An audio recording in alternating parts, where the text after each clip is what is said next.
প্রতীক, এই দুদিনের মূল্য আমার কাছে অনেক। আমি জানি জামাইবাবু, কিন্তু তবুও। হ্যাঁ, তবু আমি দুদিন দেব, কারণ আমি নিজের বোনকে খুব ভালোবাসি। ওর খুশির জন্য আমি সব কিছু করতে পারি। জানো তো প্রতীক, বুবলি জন্ম থেকে এরকম ছিল না। আরো 5টা মেয়ের মতন ও হাঁটতো, খেলতো, স্কুলেও যেত। তারপর আস্তে আস্তে ওর পায়ের জোর কমতে থাকলো। আর একদিন হঠাৎ ও মাটিতে পায়ের পাতাও ফেলতে পারলো না। তারপর থেকেই হুইল চেয়ার ওর সঙ্গী হয়ে গেল। যেদিন আমি নিজের বোনের অসুখের ব্যাপারে জানতে পারি, সেদিন আমার পায়ের তলার থেকে মাটি সরে গেছে। কিন্তু আমি ভেঙে পড়িনি, বরং আমি নিজেকে দুনিয়ার কাছে স্বার্থপর করে তুলেছি। আর তাতে যদি আমাকে কেউ ঘেন্না করে, তাতে আমার কোনো তাপ উত্তাপ ছিল না। কারণ আমি নিজের বোনের ভালোর জন্য যে কোনো বদনাম সহ্য করতে রাজি আছি। এই বদনামের আজ আমি কোনোদিনও বুবলির উপরে আসতে দিইনি। ওর সামনে সব সময় পজিটিভ কথা বলেছি, নিজের কাছেও কোনো নেগেটিভ ভাবনাকে মনে ঠাঁই দিইনি কখনো। সবটাই পজিটিভ ভেবে লড়াই করে যাচ্ছে আজ পর্যন্ত।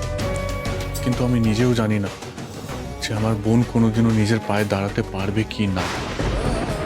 তবু আমি ওই দিনের ভীষণ রকম স্বপ্ন দিই, যেদিন বুবলি নিজের হুইল চেয়ার থেকে উঠে সূর্যোদয়ের দিকে 2 হাত বাড়িয়ে ছুটে যাচ্ছে, ঠিক ওর আঁকা ছবিটার মতো।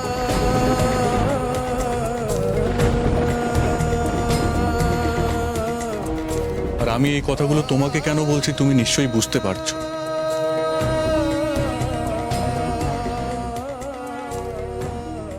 আমি সবকিছু সহ্য করতে পারি, কিন্তু কেউ আমার বোনকে দয়ার পাত্র বলে মনে করবে, সেটা আমি কিছুতেই মেনে নেব না। কারণ আমার বোন আমার জন্য বোঝা নয়, ও আমার প্রাণ। আমি জীবনে যে কোনো কাজ করে থাকি না কেন, তার জন্য আমার মনে কোনো অনুতাপ নেই। আর আমি চাই তুমি জীবনে এমন কোনো সিদ্ধান্ত নিও না যাতে তোমাকে অনুতাপ করতে হয়। সবসময় মনে রাখবে, অভিমান সম্পর্কের ভিত সবসময় মজবুত করে, কিন্তু অনুতাপ সম্পর্ককে যান্ত্রিক করে দেয়। জীবনে ভালো থাকতে গেলে, কাছের মানুষদের ভালো রাখতে গেলে সবসময় মনের সবকটা জানলা খুলে পাপ্পি পাই। কারণ আবেগে মানুষ শুধু মনের কথাটুকুই ভাবে, কিন্তু জীবন চলে বাস্তবতায়। নিজের খুশির জন্য কাউকে কোনোদিনও কষ্ট দিয়ে ফেলিস না ভাই।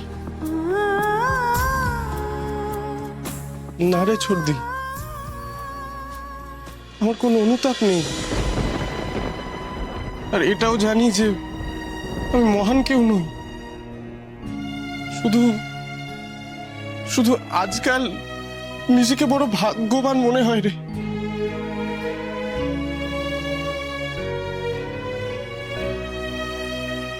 কি জানাবো ভাই, এতদিন রোহিত যা করেছে আমি ওর সাথে করেছি, কারণ আমি আর ও তো একসাথেই থাকতাম।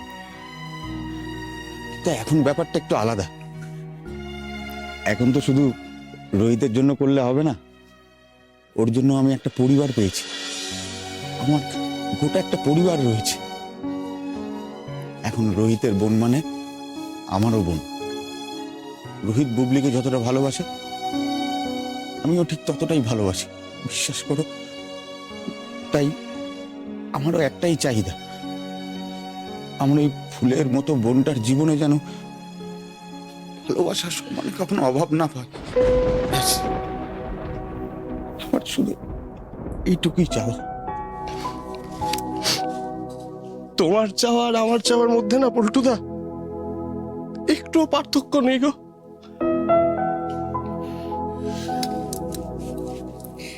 ভালো থাকিস ভাই। এইভাবে সকলকে নিয়ে ভালো থাকাটা যেন তোর জীবনের শেষ কথা হয়। কেমন?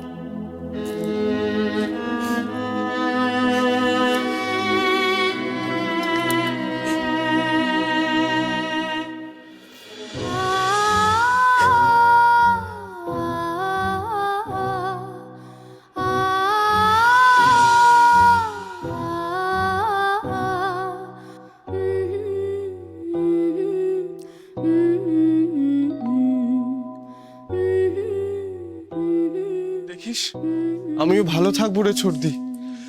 ভালোবেসে কি করে ভালো থাকতে হয় সেটা আমি তোকে দেখে শিখেছি।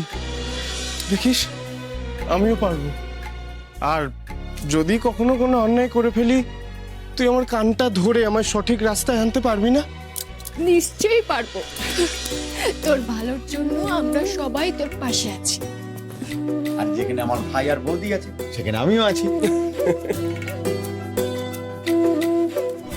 তুই হঠাৎ করে এত বড় কি করে হয়ে গেলি ভাই?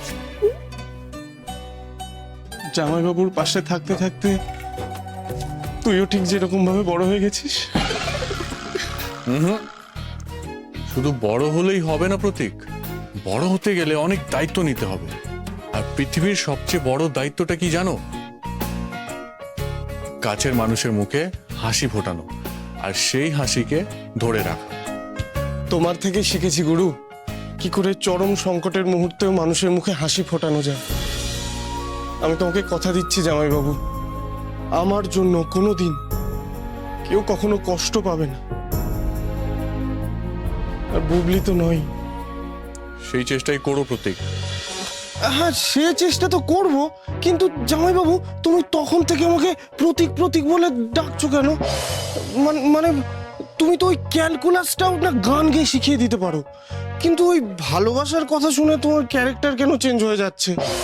মানে জামাইবাবু তুমি কি আমাকে ঠিক ভরসা করতে পারছো না? না, পারছি না। আমি ভবিষ্যতের কথা ভেবে একটু টেনশনে আছি। কিন্তু জামাইবাবু কেন? মানে আমি কি কিছু ভুল বললাম? না, আপাতত তো বলনি, কিন্তু ভবিষ্যতে বলতেও পারো। এই যে ধরো না, তুমি মানে আমি তোমাকে শালাবাবু বলে ডাকি, রিটার্নে যদি তুমিও আমাকে শালা বলে গাল পারো, তার মানে আমি তো বারণও করতে পারবো না, তাই না?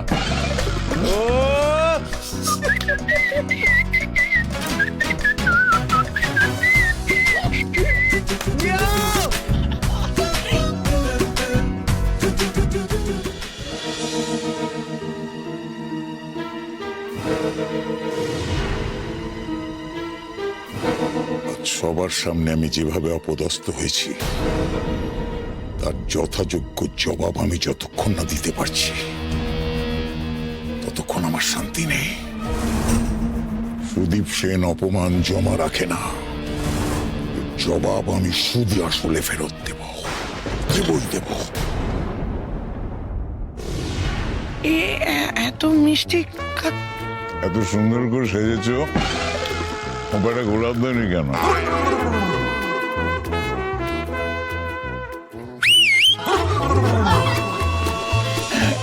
আমার শোনা মনে আমার শোনা মনে।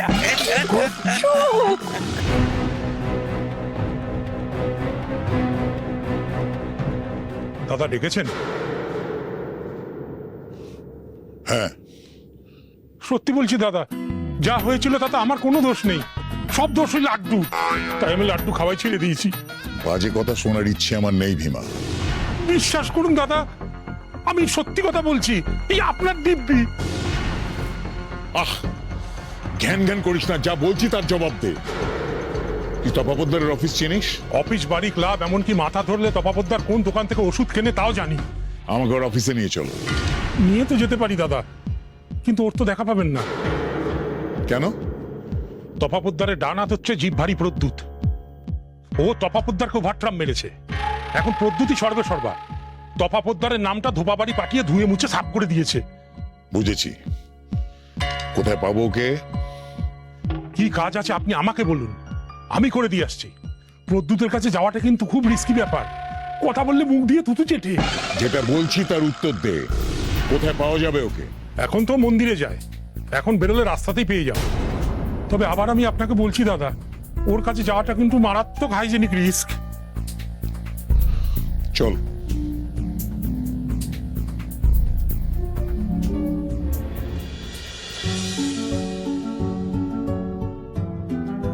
রোহিত, কি ব্যাপার বলো তো?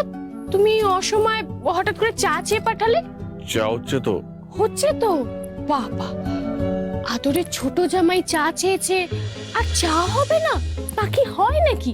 আফটার অল তুমি এই বাড়ির 90% জামাই বলে কথা। I am impressed. আমার মতন হয়ে উঠতে আপনার বেশি সময় লাগলো না দেখছি। স্টুডেন্ট ভালো হলে টিচারের সুনাম হয় তাড়াতাড়ি। তারপর টিচার এপাড়ায় ওপাড়ায় ঘুরে ঘুরে বলে আমার স্টুডেন্ট অমুক, আমার স্টুডেন্ট তমুক। বুঝলে? এক মিনিট। আপনি টিচারের প্রশংসা করছেন নাকি খিল্লি করছেন বলুন তো? তোমার কি মনে হয়? পল্টু একবার একজন মাস্টার মশাইকে জিজ্ঞেস করেছিল যে আপনার দুঃখ হয় না আপনার স্টুডেন্ট এখন লন্ডন ইউনিভার্সিটিতে প্রফেসর আর আপনি এখনো 300 টাকা বেতনে প্রাইভেট টিউটর। আপনি কিন্তু আমাকে সেই লেভেলে নিয়ে গিয়ে খিল্লি করছেন বলে দিলাম। আমার সাথে থাকতে থাকতে দেখছি তোমার বুদ্ধির গ্ল্যামার বাড়ছে। বাহ, একেবারে চকচক করছে। প্রতিনিন্দা করলে কিন্তু ঠাকুর আপনাকে পাপ দেবে বলে দিলাম। রোহিত, অনেক বাজে কথা বকেছো, এবার আমার কথা মন দিয়ে শুনো। এখন কি হাতে ধান দৌড়বা নিয়ে আপনার কথা শুনবো নাকি এমনি শুনলেই হবে? রোহিত, ইয়ার কি না, বি সিরিয়াস। অনেক দিনই তো কেটে গেল, এবার বুবলির অপারেশনের ডেটের জন্য চেষ্টা করো। দরকার পড়লে বারবার মেল করো, ফলো আপ করো। প্রয়োজনটা যখন আমাদের, তখন তাগিদটাও তো আমাদেরই থাকা উচিত, তাই না? সরি, ওই হট্টগোলের মধ্যে আমি আপনাকে বলতেই ভুলে গেলাম যে হসপিটাল থেকে মেল করেছিল। আচ্ছা, কি লিখেছে? লিখেছে যে বুবলিকে 7 দিন পর অ্যাডমিট করতে হবে। ও, তাহলে তো আর বেশি দিন দেরি নেই। 5 তারিখে টিকিট বুক করতে হবে তাহলে।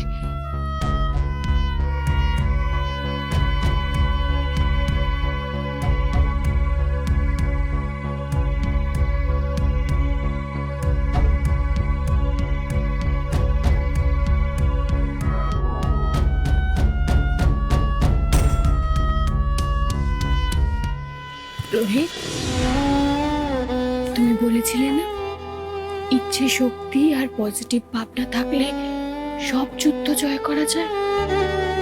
দেখবে আমাদের বুবলি একদিন ঠিক সুস্থ হয়ে উঠবে। ভগবান এত নিষ্ঠুর নয় রোহিত, এত নিষ্ঠুর নয়।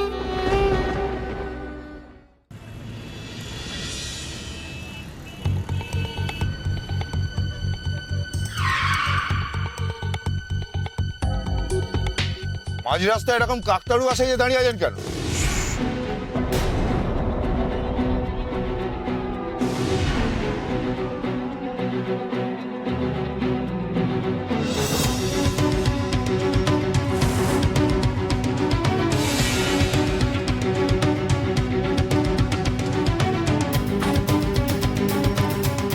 ব্যাপারটা কি? রাস্তা আটকেছেন কেন? দূর থেকে কথা বল, চল।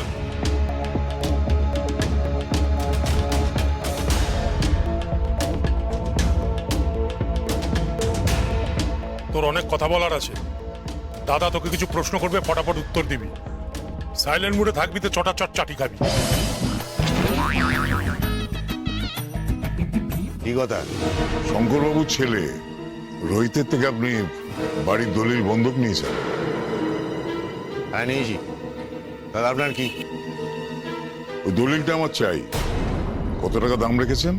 বাবা, জামাই হয় না রোহিত আপনার? আপনি আপনার জামাইয়ের বাড়ি কিনতে চলে এসছেন? কেস তো বড় কেস বলে মনে হচ্ছে। দাদা ফালতু কথার উত্তর দেয় না। যা জিজ্ঞেস করা হচ্ছে এক কথায় উত্তর দে। সিলেবাসের বাইরে কথা বললে কিন্তু আমার হাত চলবে। সমস্ত ডিলটা আমি জানি। আপনি লাভের ঘরেই থাকবেন। আপনার যা পাওনা হয় তার থেকে বেশি দামই আমি দেব। আমি 50 লাখ দেব। দলিলটা চাই। টেন্ডার না ভরতেই পাস হয়ে গেল, তাও আবার ডবল দামে। কিন্তু 50 লাখে তো আমি ছাড়বো না, আরো বড় দাম মারবো। এক মিনিট।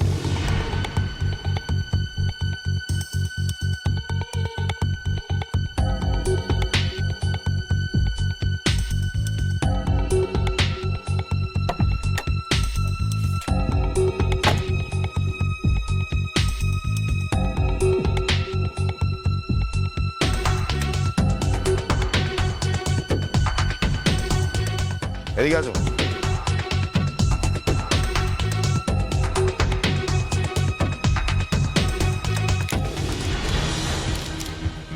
ভালো করে দেখো, এই মধ্যিখানের বাড়িটা হচ্ছে রোহিতের বাড়ি, মাত্র 1.5 কাঠা জমি। বাদ বাকি এর আশেপাশের এই 13টা বাড়ি আমি কিনে নিয়েছি। একমাত্র এই রোহিতের বাড়িটার জন্য বাকি বাড়িগুলো ভেঙে আমি কমপ্লেক্স বানাতে পারছি না। এবার বুঝতে পারছেন এই ছোট বাড়িটার মূল্য আমার কাছে কতটা? তা আপনি কি চান আপনাকে এই বাড়িটা দিয়ে আমি বাকি 13টা বাড়িতে ওই শনি মন্দির বসাবো? না না, আমি বাড়ি বাড়ি বিক্রি করতে পারবো না। কত চান আপনি? সময় দেখতে হবে, আদাপত্র দেখতে হবে, হিসেব করে বলতে হবে তো। কত সময় আমার হাতে নেই, ভেবে নিয়ে বলুন। ভীমা, চেক বুকটা দে।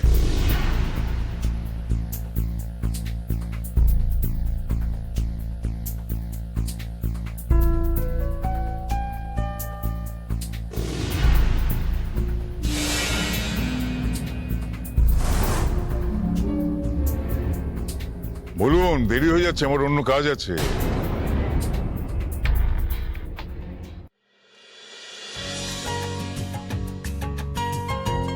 এই বুবলি, জানো আমার না ভীষণ আনন্দ হচ্ছে জামাইবাবু থেকে গেল।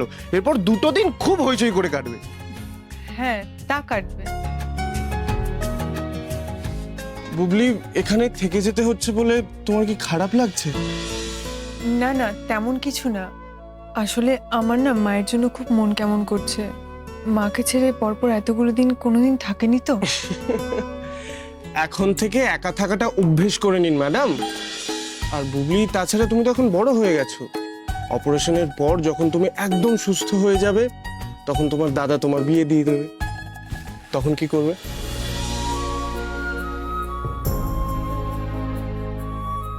বুবলি, এবার এইখানে দোলে এসে তোমার কেমন লাগলো? কই কিছু বললে না তো? আমার দোল মানেই তো বরাবরই উঠোনে বাবা, মা, আমি আর দাদা। আমার না দাদাকে রং লাগিয়ে ঠিক আনন্দ হয় না। আচ্ছা তুমিই বলো, রং লাগাতে গেলে কেউ যদি গাল পেতে দেয় তাহলে কি রং লাগাতে ভালো লাগে বলো? তাই বরাবরই আমার রং খেলাটা একতরফা ছিল। আসলে এইভাবে কোনোদিন দোল খেলিনি তো, তাই এখানে এসে আমার খুব ভালো লেগেছে।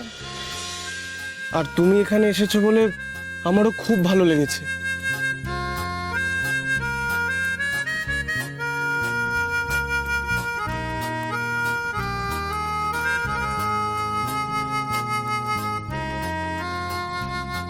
আচ্ছা বুবলি, দোল বলতেই সবার প্রথমে তোমার কি মাথায় আসে? পলাশ ফুল, রাঙামাটি। বাহ, ক্যা বাত! তোমার কথাটা শুনেই না একটা ভীষণ সুন্দর দৃশ্য চোখের সামনে ভেসে উঠল।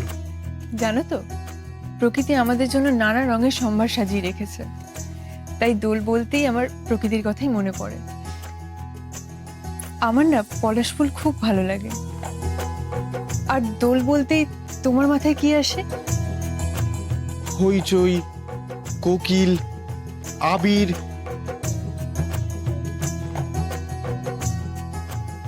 আর তুমি।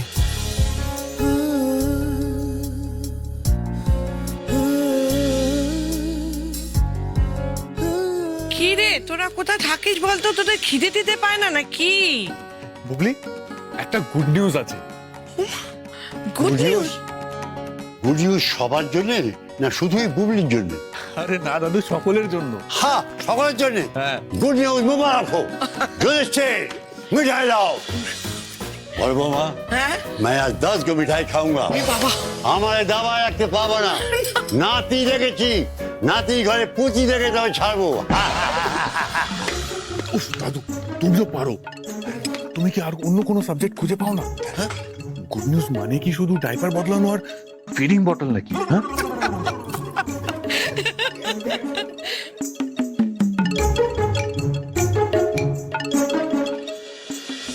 আমার জীবনের সব থেকে বড় খুশির দিন আসতে চলেছে।